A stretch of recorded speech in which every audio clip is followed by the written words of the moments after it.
How you guys doing, everybody? So here I am at Los Padrinos Juvenile Hall. And today I just thought I'd come by and, you know, talk a little bit about my life and, the way I grew up. Uh, I intend to start a YouTube channel. So, I'm gonna introduce you guys to myself and, the things that I did growing up as a kid and, you know, was a youth at risk like many of you guys. And because I was a trouble kid. I did a lot of bad things, and you know like many other kids, but I ended up here in juvenile hall so many times at Los Padrinos. This is like my second home right here. I lived here probably more than I did at my own house, and I came through these gates here so many times. For many of you that are aware, Los Padrinos is shut down now. Got shut down by the county. Um, but yeah, so it's still here. For me, this is a landmark. And I've came through this door, this gate right here, so many times. This is the processing center. We will come here and we'll go. The cop car will park there. I remember we'll wait right here, and the gate would open. They'll have to buzz us in, and the car will go straight right there by where that little reddish brown door's at. We'll park there, and there was an entrance way this way, and we would wait right there on a bench to get processed. So yeah, I mean, we'll go there. They would shower us for some reason. We'll strip down of all of our clothes, and they'll give us our juvenile hall issue, which was like a pair of khaki pants and a white t-shirt with the stamp that said LP. We will go talk to a social worker. After we would talk to the social worker, well, actually, you know what? They would ask us questions, about who we lived with and how many people were in our home, and just, like a basic assessment that a social worker would make. And so after that, once we were cleared by the social worker, we were allowed to use the phone and call our parents and letting them know, like, Mom, I'm in juvenile hall, I got locked up, and just imagine the scolding, the regañada that your mom would get getting a call from her mijo saying he's locked up in juvenile hall. But yeah, so from there we'll get classified and go to like this little medical area where, we do our little medical screen checks. It's funny because I remember during those medical screen checks, there used to be like this negrita that put us in the room, and she would basically like, touch our balls. It's funny because, maybe she was checking for cancer. I don't know. That's part of the procedure. I just thought it was weird. Um, so from that little medical area, we will go to another little medical waiting area, and, we will get, you know, sent to this orientation unit called AB. Everybody goes through AB, and AB, there's kids from all ages.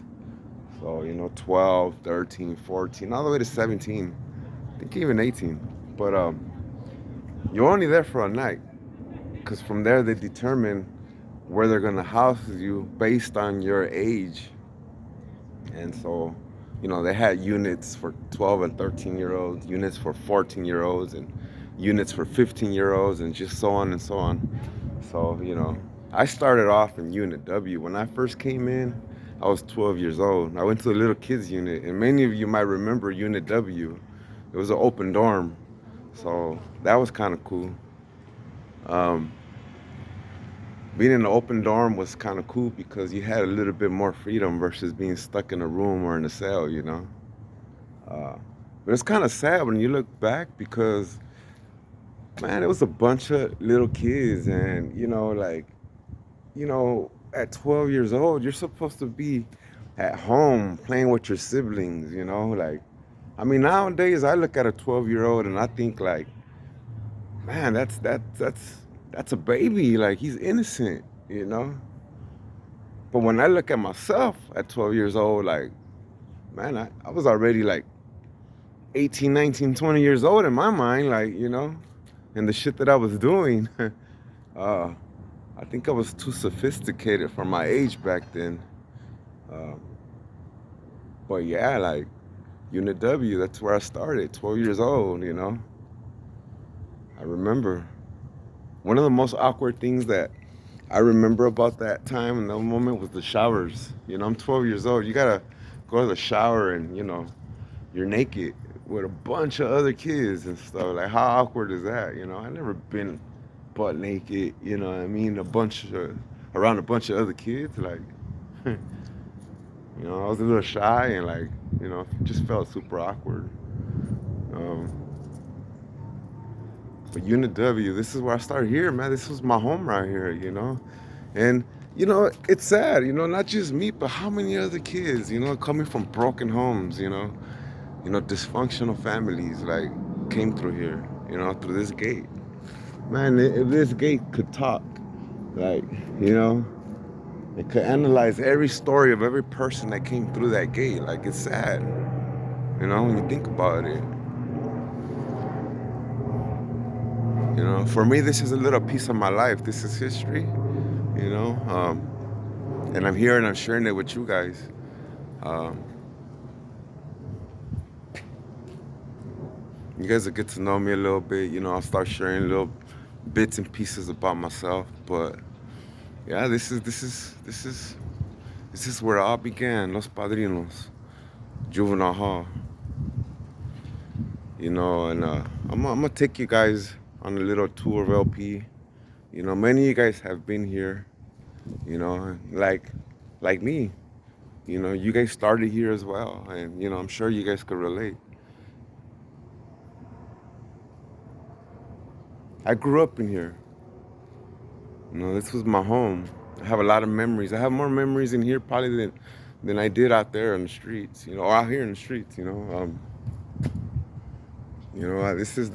This was my middle school and my high school, and when you're at that teenage age where you're having girlfriends and you're going out to parties, and I didn't get to experience none of that. My experiences were here, surviving, fighting, you know, um, being a gang member. I mean, that's just what it was back then. But now I look back and I just think it's sad. This is not a life that anybody should live. You should not want to live this type of life. It's nothing to glorify. And maybe this message right here and a little, you know, glimpse into my life could help deter somebody else. But I don't want no other kid, growing up the same way I did. Because, man, my journey was a sad life. I'm just getting barely not to where I want to be. I've grown, I've changed, and, but I had to learn the hard way. Um, but yeah, Los Padrinos, man. This place right here. When I first got arrested, the first time, I remember the way it felt. It was kind of scary, man. Like, I had never been away from my family. Never been away from my mom. I grew up with a single mom, and my dad had been in the picture in and out. Uh, my dad had gone to federal prison, and so my mom basically raised me, by herself. I had a little brother, and I have a sister too. My sister I didn't grow up with. She was born and raised in Mexico, and so basically it's just me and my brother. And uh, yeah, like I had a pretty normal childhood. I played sports. I grew up playing baseball. That was my thing right there. Um, but like any kid, like that starts hanging around with the wrong people, like I started to become influenced. And back then, gangbanging, man, like in the early '90s, gangbanging was the shit. Like everybody wanted to be a gang member. You know, I remember being in elementary.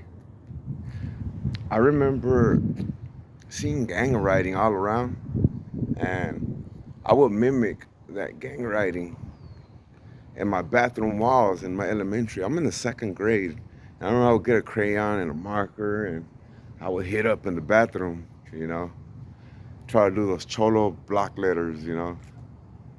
I know many of you guys did that, so I know I'm not the only one. But I, uh, I admired that life. It's just that attention. It caught my attention for some reason. I gravitated towards that. I seen it all around me, and I thought it was cool. You know, people used to hang out right on the block from where I lived at, and I used to look up to a lot of these guys. A lot of these guys I knew because of my cousins and my uncle and people that I knew, and just it felt cool when they'd be like, "Hey, what's up?" Gordo was my childhood nickname. "Hey, what's up, Gordo?" And receiving that little special attention, it just started that way. It felt good. And then being in school, I will emulate that same writing I would see on the walls everywhere in my bathroom stalls and in my elementary, second grade. You know. Um, so to me, I thought that was cool. I was, writing on walls, and I thought that was cool and fun. Being dangerous or mischievous or whatever you want to call it, but that's what I was doing, writing on the walls. Um, yeah, and just from one thing to another, man. Um, one day, I went to a Denny's and I defrauded the innkeeper. Like, basically, what that means is I ordered food, because remember before you would go to, Denny's, and, you could order food and you don't have to pay until after you're done eating your meal. Well, me and another little kid, bad kid, like my age, we both went to Ross first, which was right across the street, and we fucking boosted. We stole baggy pants, cause I remember back then, my mom used to have me wearing tight pants, and she was right away associating baggy clothes with being a cholo. She did not want me wearing baggy pants, cause to her that was a cholo. Only cholos wear baggy pants, and so yeah, I would steal clothes and try to wear those baggy pants. I would steal baggy pants to wear because my mom was definitely not buying me no baggy pants. Um, and yeah, we robbed fucking Ross for clothes, and next we went to Denny's because we were hungry, and we ordered, we grubbed, and you know, and then we tried to walk out of there and we got caught. How did we get caught? Well, just picture two little 12-year-olds walking into a Denny's, right? If you're a waitress there, you're probably like, man, what's up with these two little baby kids? You know damn well they probably don't got no money. You want to sit here and order you know, the most expensive plate, what I mean, dessert, ice cream, we're just ordering and ordering everything good that we seen on that menu. And so, they knew what we were up to. They knew we were gonna make a run for it.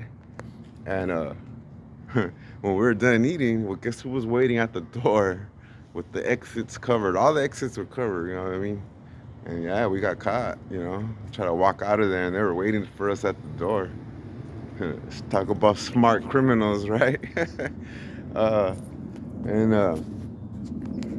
so they caught the cops, and they came, and they arrested us. And I remember I had a knife in my pocket too. They came, they got us, and they arrested us. They took us. I remember going to the station, and I was a little scared. Um, I thought I was gonna go home. I was just yeah, they're probably gonna call my mom, and they're gonna fucking release me, and no bullshit. It took me straight to LP. And yeah, so I came here and I went through that whole process that I mentioned earlier. And yeah, I landed in Unit W, the little kids unit. And I remember coming to this gate right here. I remember when it opened. Once this gate opened, I was just I'm locked up.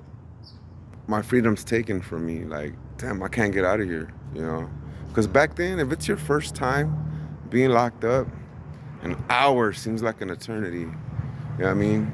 A whole day seems forever. I mean, fuck, a few days is a lifetime, you know? So, yeah, like, I go through this whole process, everything's new to me, I mean, I'm seeing all these other kids. I'm seeing kids with tattoos, like, I start feeling like, damn, I don't belong here. Like, I see kids, like, for me back then, they look grown, like, dudes with tattoos on their faces and, shaved heads. And, like, I was just like, where am I?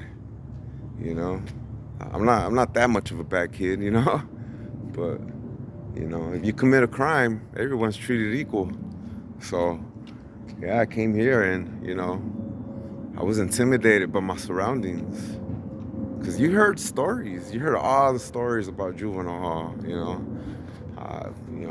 people try to punk you, rape you, there's a bunch of stories. And so, you just don't know what to expect, the fear of the unknown. And, but no, everything was okay. I made the process like I explained to you guys. And, I got housed in Unit W, which was the little kids unit. I was 12 years old. And it's a trip because I got sent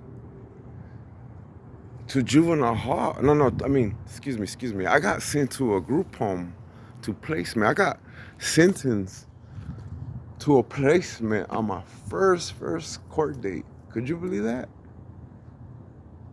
The judge sent me to a placement. Like, who does that? Like, I'm a kid. Like, really? Like, I can't get probation? You know? Uh, he sent me to a placement.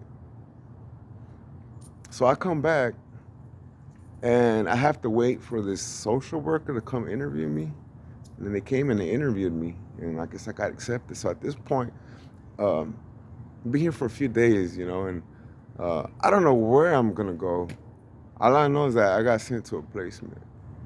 My mom went to that first court date, and my mom, she kind of sided with the judge. She was like, I don't listen at home. I'm not doing well in school. I'm a troubled kid. And maybe for my mom, it was easier for her to like wash her hands of me. My mom's an old school Mexican mom. Like, she figured for her, this might be like a boarding school type, like where they're going to instill discipline in me. And, maybe my mom didn't know no better, but, this was the introduction of my life into the system. And for many of you guys that know about the system, the system's like a spider web. Like, once the system grabs a hold of you,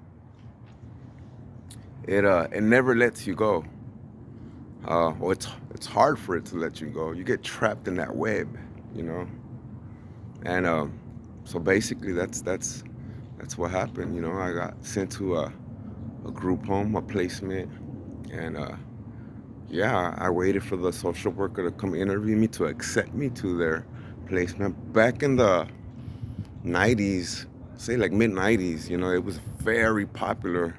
It was a big business, placements and group homes.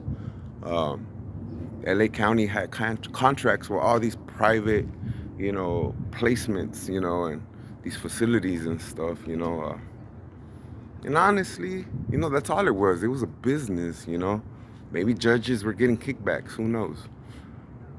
But there was definitely something funny going on because at the rate of what people were being sent, kids were being sent to these placements. I mean, it was at an all-time high. Like, I mean, unprecedented. Like, you don't see this type of shit now. Now you only see people like when DCFS gets involved, like they get sent to these foster homes or whatnot. That's only when a social worker takes you. But probation kids, being sent to these places, like, you know, it was like a cash for kids to a placement type of scheme. Like, um, yeah, like nowadays they got like these big, companies or organizations, whatever you call them, like Starview, for example, where they have a bunch of kids and what I mean, they send them to different group homes and they got a bunch of social workers working for them. But back then, yeah, that's the way it was. Like, judges were sending kids like for any little infraction. Like, you weren't getting a slap in the hand, you were getting sent to placement. That's just the way it was. And so I ended up going to Long Beach Youth Home. So that's gonna be another story. Cause I actually the irony of that is that I don't live too far from there. Uh, so I just got out of prison. You know, after doing 18 years, I've been out 4 months. That's another story. But so I live near Long Beach Youth Home, and one of the things I tell my girl right now is that it's funny how life came full circle because I started at Long Beach Youth Home, and I literally live like a walk away from there. So the irony in that. uh, so yeah, man, it was good talking to you guys. Little by little, I'll start sharing a little bit more. I'll start posting more videos and stuff. Um, you know, I'm new to the world, man. Just like I mentioned, I went to prison. I got locked up in 2004, and I had a life sentence. I went to prison with 44 years to life. Originally had 69 years to life. Uh, During my appeal, I got one life sentence taken off, which left me at 44 years to life. And I got resentenced recently under a new law. And I made it home, and this is my second chance, man, at life. And I'm filled with a lot of gratitude. Since I've been out here, I've been doing right, man, everything I'm supposed to do. And I plan to continue and stay that way. I got out May 3rd. So, I've been going on 4 or 5 months, life's been beautiful. And I'm filled with a lot of gratitude, and I'm just blessed, man. So, but yeah, good talking to you guys. I hope to continue this journey. I'll be opening up this YouTube channel, and I hope you like my stories. I can inspire, share, send a positive message. Support my channel, likes, subscribe. I appreciate all that. Okay, you guys have a good day. Much love.